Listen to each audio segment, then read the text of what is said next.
Welcome to First Star Let's Chat, an athletic therapy podcast. I'm your host, James Gardner, certified athletic therapist, certified strength and conditioning specialist, yoga instructor, human being. This platform, for the pros, by the pros, anybody in the performance space, and beyond. Welcome here to share in the stories of professionals, experiences, journeys, learning along the way. It's a platform to connect, to network, and to be a part of a community that cares, with conversations that matter, experiences that resonate, and generate ideas, thought-provoking, organic dialogue, passionate pros. Brought to you as always by First Star Therapy, Mobility Tape, Epic, and Benchmark Athletics, in association with the Canadian Athletic Therapists Association. It's First Star Let's Chat, an athletic therapy podcast. Thanks for being here. Thank you for being a part of it.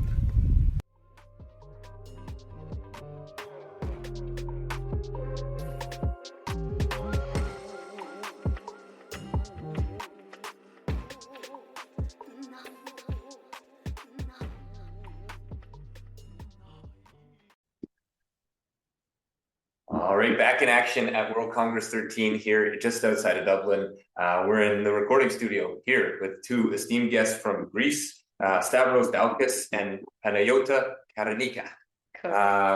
Great to have you on board. Great to have you here. What have you taken away so far from being here? Obviously a different country, different part of the world, lots of people around. Panagiota, currently the president. Yes. What have you taken away so far here at World Congress? What have I taken? Sorry, What have you learned or who have you met? Day one for me, actually now day two of being here present in the conference. I've met so many people. Finally, I managed to meet the president and all the people consisting the WFAT organization, and I'm very, very happy to be here. It's been a great chance for me. I missed the previous conference, so finally I'm here, and hopefully I'll be in the next conferences too. So I'm very happy that I met my colleague Stavros here today. I met you guys, everybody, and all the great effort you're doing here, and it's really, really important for us. So yeah, I'm happy to be here, meeting everyday new people, everybody's work, and it's very important for me to finally be present here. Amazing, and we'll get into your poster, your research, Yes. as we dive in. But Stavros, you've been on before as a guest here. What have you taken away so far from this World Congress? Right. Okay. So, first of all, great to be with you again, James. So the Congress so far is going great as always. So it's the most interesting part, I would say, from this Congress is we've got lots of students attending, and the reason being, I guess, is we've got different academic institutions currently running in Ireland. So I think that's the most important, because we're looking at the next generations, not just the graduates and professionals, but literally the cohorts that will go into the athletic therapy profession, and they will be the ones that they will, lead the profession the next few years. So that's great. Like, lots of people, the organization is great. One more time, just to say big thank you to the RT and everyone else, that they work behind the scenes. I know there is huge effort and work behind it. So yeah, beautiful presentation so far. Lots of posters. We've had also, if I'm not mistaken, more than 100 abstracts for research, either poster or oral presentations. So that's a huge number. We couldn't accommodate, unfortunately, everything and everyone, but at least we've got a very good number for the presentation. So yeah, everything is great. Absolutely. We'll dive in a little bit on your purpose here beyond being the president of the Greek Association, the Greek Athletic Therapy Association. You have a poster here, some of your research. Mm-hmm. Tell us about that. My poster has to do with poster presenter. So my poster has to do about the circadian rhythm and how it affects physical and cognitive performance in amateur athletes after fatigue conditions. muscle fatigue conditions. So it was part, and it is a part of my PhD program, and a research I did as a member of the biomechanical lab, University of Thessaly. So I'm here to present my conclusions and what has the research shown.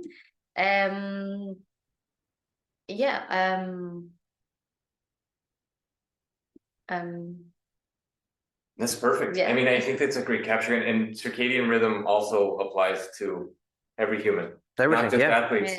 You know, time change, whatever social events or no social events last night. How do I function today based on that change? Really look forward to diving in on your poster and your research. Yeah, and it's very interesting because it's not very known as a term, circadian rhythm, and usually whether it has to do with professional sports or amateur, we don't really think about how important it is to train or to try to optimize my performance according to the time of the day, because during the day we have like different hormones going on and regulate our biological system, different in the morning, different afternoon or evening. So it's very interesting, and it's even more interesting how it affects our cognition. And mainly one of the results had shown that usually in the morning we're more effective cognitively, but exercise and like acute strenuous exercise can actually has a positive effect in cognition in afternoon hours. Okay. That's the main difference. Without the exercise, we usually function better in the morning, but in afternoon hours, after doing some exercise, some acute exercise, we actually even be able to function better. I love that. And on a personal note, I missed the gym this morning, so I'm still okay to go to the afternoon and I'll be able to function potentially into the evening. That's great. We'll definitely have you back on, dive into that on like a much deeper scale. Love the research. I think, again, in our space, everybody experiences variations in circadian rhythm, yet it's probably underutilized as a training strategy or something to dive into. So your research obviously valuable for everybody here, and then everybody who's listening, and then, you know, a deeper dive, as I said, into the future. It's brilliant. Stavros, multiple presentations, I think, so far. MSK, ultrasound, all the things. What have you presented so far here at World Congress for our listeners, for those that are here that might have missed it? Right. So first of all, I came, I would say, with my double hat. So my first hat is a graduate sport rehabilitator. So that's one. So let's say the equivalent to athletic therapy in Ireland or in Canada. My second hat is an MSK sonographer. So I've tried in general to blend these two professions together.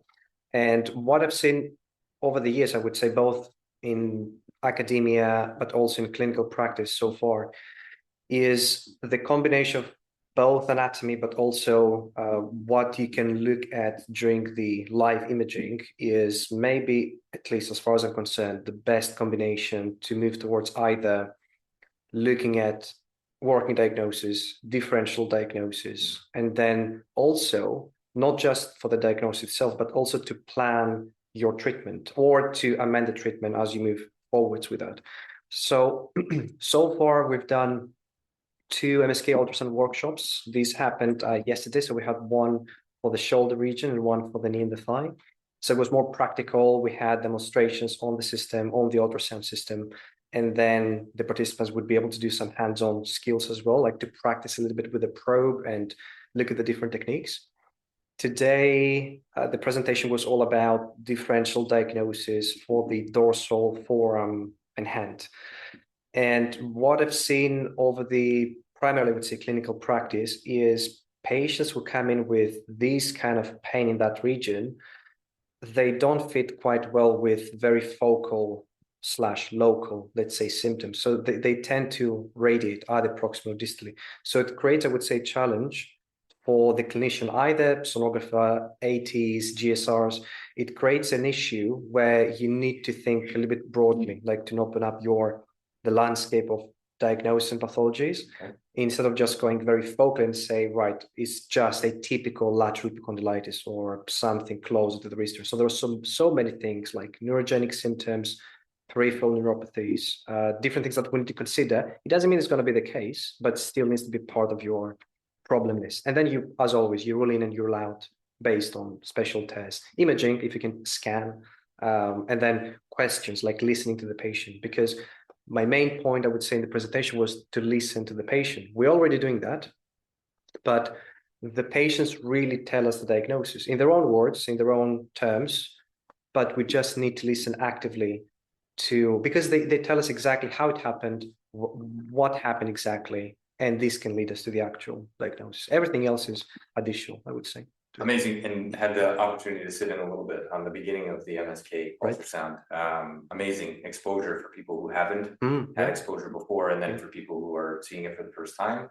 The application piece, along with the learning piece, this is the blended strategy, I think, in this profession that makes a massive difference. You mentioned blending professions, sonography, athletic therapy, academia, clinical. This blend, I think, is a easy takeaway from this Congress, from this federation, from this event, international event, where everybody seems to blend together, and we're putting ideas together, and we're putting different associations together and bringing people together to discuss and see where we can go and where we can take things. Let's track that way. The Greek Athletic Therapy Association, a smaller association, relatively new. What's the, I guess, are there roadblocks? Where is the profession? How does it stand in Greece currently? And then as we get there, we can navigate. How does something like WFAT support that? How does World Congress support that? Wherever you want to go. The Greek Athletic Therapy Association is an associate member, correct? Associate member in the WFAT. We've been 5 years now, an associate member, and the profession of athletic therapy is not famous, if I would say, and mainly it's not maybe recognized. Thank you, recognized, and people actually don't know what an athletic therapy is. So that was actually the initial purpose of that, and it was thanks to Stavros. He began to start looking for people, Greek people who studied athletic therapy abroad. So all of the members of the Greek Athletic Therapy Association are Greek people who studied abroad in academic programs, but going back to Greece, they don't have any recognition in that profession. So that was the purpose of creating this association, and we are trying so far to collaborate with some universities in order to establish academic programs, bachelor's, master's degrees, so that it will be more start becoming more known to people, and start to see that there is also an expertise that they have more options besides being physiotherapy, because physios are very well established in Greece. But other than that, there are limited options. And if you want to go to health-related professions, you'll have to go abroad and study. Gotcha. Perfect. And a good capture. In Canada, we don't have a college of athletic therapy, so we have independent academic institutions. We have similar, maybe, struggles. A little bit longer, a little bit more longer established in Canada, but lots to learn here. And you're saying growth locally in Greece is important. So I'll throw it over to you, Stavros. Growth globally is kind of the theme here, as we see where the athletic therapy profession, athletic training therapy, depending where you are in the world, how it's growing and how intricate it can be, where it can be placed. Obvious value there from your side. Yeah. So the very important maybe note I can start off with is the leadership summit that happens at the WFAT Congress every couple of years. So one of the comments that I made as part of the leadership summit that took place a couple of days ago was the main reason that I started this kind of process, and then I contacted like Panagiota and other members who've studied in let's say in the UK or in Ireland or in Canada or in the US, and they were Greek nationals. The main reason was that I found WFAT and I saw that there was something bigger than just some local associations. And then as I was searching through that, I was browsing through that, I was looking, different associations that have established the profession since, let's say, 1992 in the States, then in Canada, obviously not in, across all states, but still I could see the progress over the years. And I said, if we do something similar, then we can definitely get there. Like it's the same, old saying that if someone else did it, why we cannot, proceed with that and maybe, accomplish this as well. So the main reason was that there was a kind of a framework that we could work in with the rest of the organizations. So that was the first part. The second thing that is very important is we get lots of insights from established organizations and how they developed their profession in their own respective countries. So we know what went well, what went wrong. So we get literally very important information for us to proceed. And that's what we're trying to put in place, practically speaking. The only thing I would say additional is most associations started in a different way. So they would first establish an academic program, okay, and then the association would come along. We started, I would say, we took the kind of more challenging pathway, the more difficult pathway, which was we first established the association and then we tried to launch the programs. So I would say it's a new approach. I don't, as far as I'm concerned, it hasn't happened so far across the WFAT organizations. But yeah, I think we will, we'll get there with time. Yeah, we'll get there. Absolutely. Why not start chipping away and see where it takes you? Yeah. Being here from Greece, relatively long travel. You're here. Have you had the opportunity to explore Maynooth, where we are, the city? Some of the people? No, not yet. Not yet. Okay. I really want to, though. Okay. Well, hopefully, as the evening winds down or the day winds down here, it is jam-packed. It's a great event here. Plenty of speakers, like you mentioned, plenty of abstracts submitted.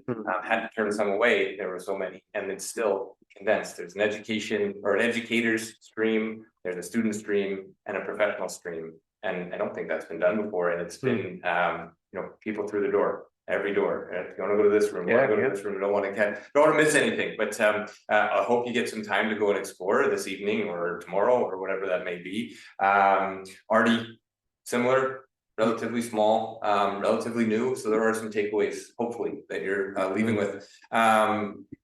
Personally, is the travel part of, I don't know, the desire, to come to Ireland? Is that beneficial for you on a personal level, obviously on a professional level, but have you been to Ireland before? No, never. And I was very good. One of the reasons was that I really wanted to visit Ireland. And I actually told Stavros, I was very fascinated, how beautiful it is. And especially the part out of the city here in Maynooth, I thought only, Dublin and the close area. But no, it was a motivation, definitely, to come here. And especially, as you said, there are so many things going on here, and I really miss that part and that continuous learning process which that is going on here at the moment. So that was my second motivation too. Beautiful. Yeah.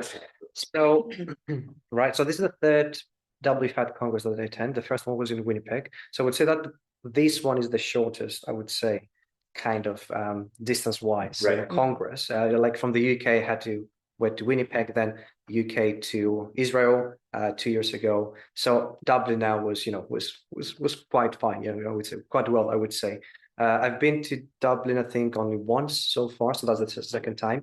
Never been to Maynooth before. So beautiful, green. I tend to prefer, to be honest, more the countryside, more the green, quiet peace. Kind of cities. And Maynooth has the whole package, I would say. Dublin is very beautiful. It's just that I start preferring, with years going by, to move a little bit away from the fast-paced life of capital cities in general. But yeah, I haven't had the time to walk around yet a lot. We're quite busy with the Congress, but maybe, tonight or tomorrow, just before we go back to London, maybe. Fantastic. Great captures on your personal work, your professional work, and then the growth of this profession. I hope there are many takeaways that you can take back in establishing academic programs and establishing relationships here with all of the amazing people that are here, practitioners, Congress members, residents, whoever. Everybody who walks in seems to have a passion for what they're doing in these events. That's kind of my takeaway, and hopefully you leave with some extra enthusiasm to drive this forward in Greece for your own work as well as for the profession. I'll throw it over to both of you to sort of close this out however you'd like. Always a pleasure. I really thank you for your time. I know how busy you all both are. You haven't even explored yet, and you're giving our profession the time to talk about what's going on in Greece, and that's critical for us as a profession to hear. It is growing. There are different countries involved. It is a bit of a slug, as we say, or a climb, a steep hill to climb, but at the same time, you can see that there is growth and there is effort and there is support. And I think that's a beautiful capture from an event like this. But to our listeners out there, reach out. It's Greek Athletic Therapy Association, Stavros, Panagiota. I'll throw it to you both to say whatever you'd wish to close this out. And again, thank you truly for your time. It's meaningful. Thank you for your time. It's been a pleasure for me to be here, and I really hope I'll see you again and soon, everybody here in the WFAT. And I hope it's gonna be soon. No, same. Thank you, James. Thank you for your time, as always, every couple of years. Appreciate it. Maybe the take-home message for me would be exactly what the WFAT Congress is working on and represents, which is multidisciplinary teams working together, regardless of the background. We all work towards patients' health. So that's what we need to keep. We need to maybe start removing the titles, but more competency, level and skills instead of just the titles. And you captured it brilliantly. The blended piece is critical to all of us, for all of us, and for the profession. For all of our listeners out there, reach out. We'll have social contacts, things like that for you in the notes. To both of you, thank you again for your time. I hope truly you get the opportunity to explore beautiful campus, beautiful city, beautiful people all the way around, both in the Congress and outside of these walls. So thank you again for your time. Look forward to connecting as we move forward. Thank you, James. Thank you.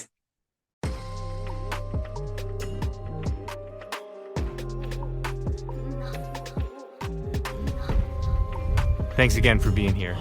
Thanks for listening. Thanks for being a part of this community. Check us out online, firststartherapy.com. That's FIRSTAR therapy.com. Or email us with feedback, consult@firststartherapy.com, CONSULT@firststartherapy.com, on Instagram @firststar.therapy, and our podcast host @letschat.at. This is First Star Let's Chat, an athletic therapy podcast.